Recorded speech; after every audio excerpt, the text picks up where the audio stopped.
আসসালামু আলাইকুম। কেমন আছেন সবাই? আমি ভালো আছি। আশা করি সবাই ভালো আছেন।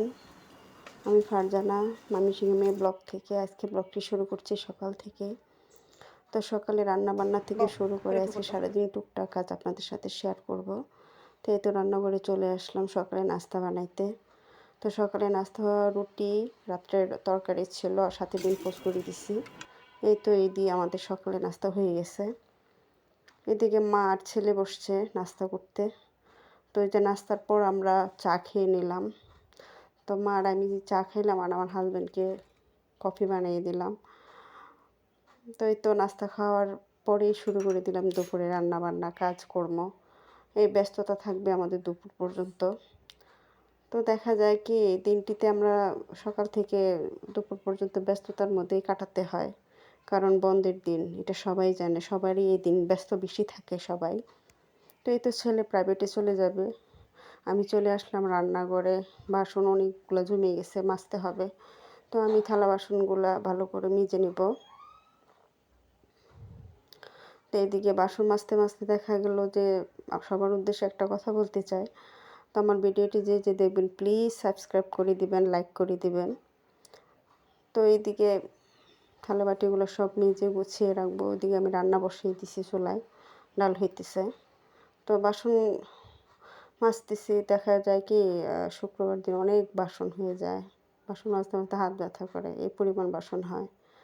তো কাজের ফাঁকে ফাঁকে দেখা যায় বাসন যা জমে, আর বেসিন এরিয়াটা অনেক ছোট, তো কি অল্প জমতেই মাজা ফেলা লাগে, বেশি জমে গেলে মাজাটা কষ্ট হয়ে যায়।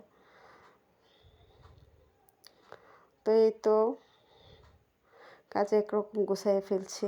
তো দুপুরে রান্নার জন্য চাল ধুয়ে নেব। দুপুরের ভাত চাল নিয়ে নিলাম, ধুয়ে ক্লিন করে রেখে দিলাম। এদিকে মাংস ভিজিয়ে রাখছিলাম দুপুরে রান্না করার জন্য, খাসির মাংস।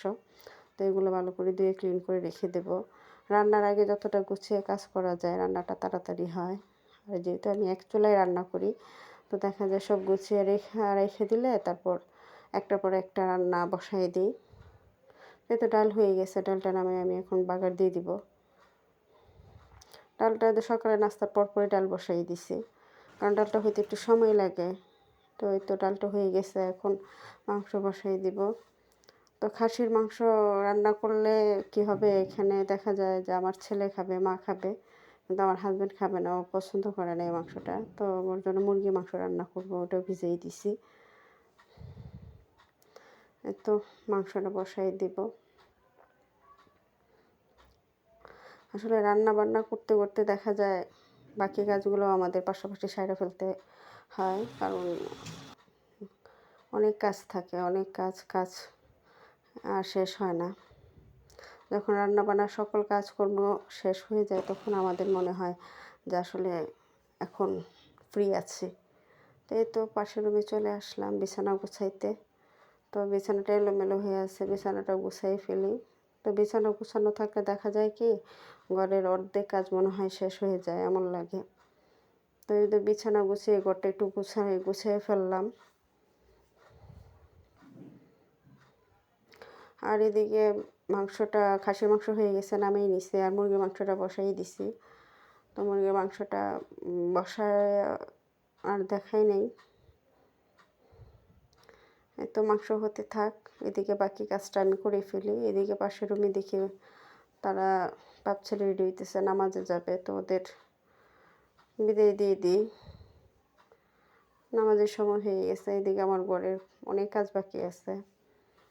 এদিকে আকাশের অবস্থাও ভালো না, সকাল থেকে মেঘলা, কিছুক্ষণ পর বৃষ্টি হইতেছে।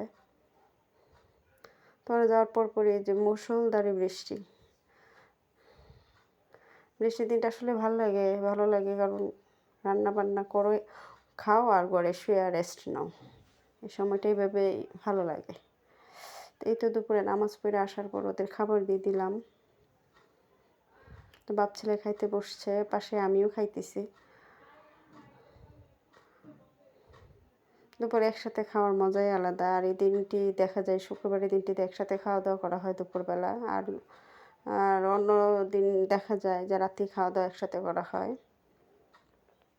এদিকে বিকেলে চলে আসলাম সন্ধ্যার জন্য একটা নাস্তা বানাইতে। তো এখানে সেমাই রান্না করব। তো তার জন্য সেমাইটা সিদ্ধ বসিয়ে দিছি। এটা হলো চিমটি সেমাই। তো সিদ্ধ করে পানিটা ফালাইয়া তারপর দুধের সেরাই দিয়ে দিব। তো আজ এই পর্যন্তই, সবাই ভালো থাকবেন। আল্লাহ হাফেজ।